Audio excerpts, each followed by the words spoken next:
Hello guys, మీలో ఎంతమందికి పుదీనా చట్నీ అంటే ఇష్టమో కామెంట్ చేయండి. నాకైతే చాలా ఇష్టం. వేడి వేడి అన్నంలో పుదీనా చట్నీ వేసుకొని తినడం అంటే. నేనైతే ఎలా చేస్తానో చూపిస్తాను. ప్యాన్ పెట్టుకొని పల్లీలు నువ్వులని డ్రై రోస్ట్ చేసుకొని పక్కన పెట్టుకోవాలి.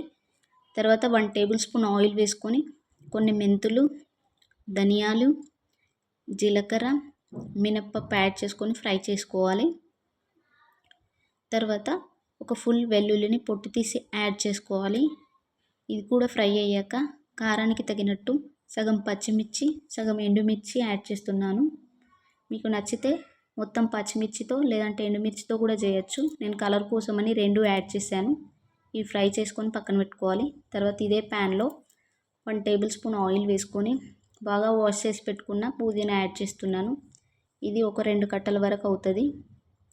ఇది బాగా ఫ్రై చేసుకోవాలి. కలర్ చేంజ్ అయ్యే వరకు బాగా ఫ్రై చేసుకోవాలి. ఇది కూడా ఫ్రై అయ్యాక పక్కన పెట్టుకోవాలి.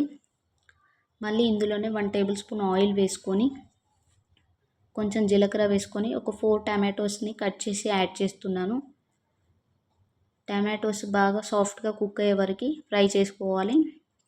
ఇందులోనే కొంచెం పసుపు, కొంచెం కొత్తిమీర, కొంచెం కరివేపాకు కూడా యాడ్ చేసుకొని బాగా ఫ్రై చేసుకోవాలి.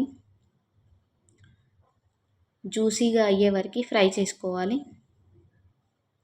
ఫ్రై అయ్యాక తీసి పక్కన పెట్టుకొని చల్లారనిద్దాం.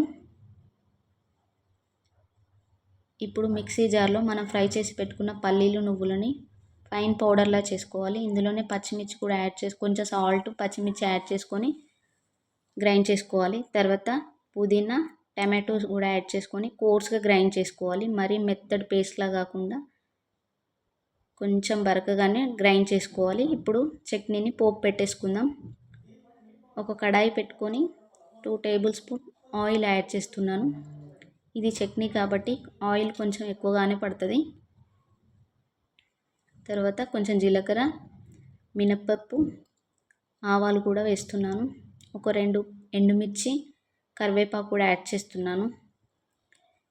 తర్వాత ఇందులోనే కొంచెం కొత్తిమీర వేసుకుంటున్నాను. ఇది ఫ్రై అయ్యాక కొంచెం ఇంగువ యాడ్ చేస్తున్నాను. ఇంగువ వేయడం వల్ల చట్నీ టేస్ట్ బాగుంటుంది, ఫ్లేవర్ కూడా చాలా బాగా వస్తుంది. ఈ పోపు అంతా బాగా ఫ్రై అయ్యాక మనం చట్నీలో యాడ్ చేసుకుందాం.